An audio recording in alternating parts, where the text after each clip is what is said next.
Hey, welcome back to Low Ballin' Outdoors. I'm Alex. Well, today we got the Model 60 and we put a scope on, a little Bushnell banner 3x9, the perfect squirrel getter. We're gonna answer the question, how far do you sight this thing in for squirrels? Now, we're not talking about a highly modified 1022 or something like that, but just a regular Model 60, or for that fact, a stock 1022. How far do we sight them in? I'm going to give you my opinion, and we're going to show you on paper why I do the things that I do. And if you know me personally, you know I'm a big squirrel hunter. Absolutely love the stinking sport. It is awesome. If you've not got into it, definitely try. Some of you may know this was my very first 22 when I was a kid. I've had it all these years, and this thing has taken many a squirrel. So for this test, we're going to use my favorite bullets when I was a kid was the Remington Golden Bullet.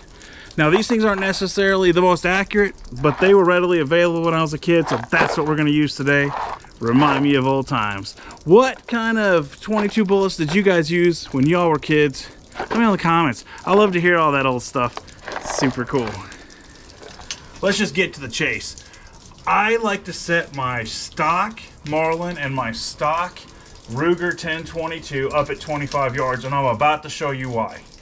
I think you're going to get a kick out of this one. Lots of people have their own opinions, which is great, but I'm going to show you why I do what I do, and it has worked out for me for a long time. And if you try it, it may work out for you, or you may just agree with me. All right, let's get this plunged back in. We'll get this target set up, and we're going to have a blast. Hang on. Okay, so the first target that we're going to be using is 25 yards. Okay, this thing should be sighted in. I did a little bit of shooting off camera just to get her into 25, but let's go ahead and punch some bullseyes with this, shall we? We're going to run 5 rounds at that bullseye just to see what we can do.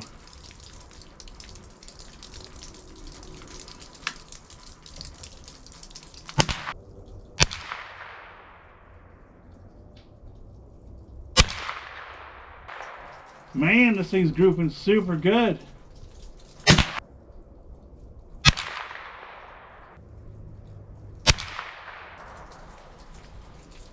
We gotta go check that out. We got to. Oh my goodness, look at that group, guys, at 25. I don't think there's gonna be a squirrel around that can make it through that. What about you? All right, let's go ahead and set it up at 35 just to kind of see what it will do from 25 to 35. All right, the 35 yard. Now this is why I set mine up for 25 yards. Take a gander at where this bullet placement will be at 35. Check it out.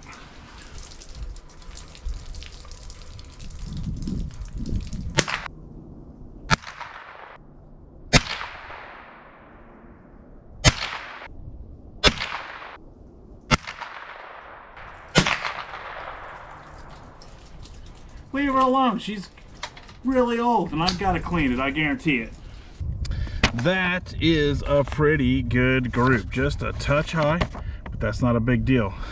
All right, guys, just for giggles, we're going to stretch it out to 50 yards. Yeah, I said it. 50 yards. I want to show what this thing does at 50 yards, you know, when we're sighted in at 25. Because, you know, this is what the whole purpose of this test was, to show you how I do it. And I can't really show you if we ain't showing you. I don't know, I get a kick out of stretching the legs out of this thing. Now remember, this is only a 9-power scope, so 50 yards, and this is a hunting, and this is a hunting scope. It's a Bushnell banner, 3x9. I like it. I like this scope a lot. Okay, here we go.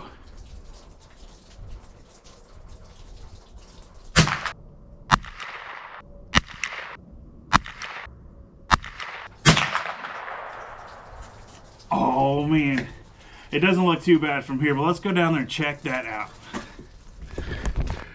Can you believe it? Check this out. This is 50 yards. They did start to open up, but my goodness, we're still taking home a squirrel. How about that? Okay, to sum this all up, if we sight this bad boy in at 25 yards, we're good all the way out to 50. We're definitely going to be smacking a squirrel in the processor, if you know what I mean. Just a couple side notes. I will go ahead and stretch it out, see where it's hitting on paper, because sometimes we need to make a couple little tick-ticks up here or tick-tick down here to kind of get it in the line of center. If you noticed, it was kind of favoring that left side. So make a couple fine-tune adjustments. It'll still smack about the same at the 25, but you'll be more on target when you get downrange. All right, guys, until next time, let's keep it cheap.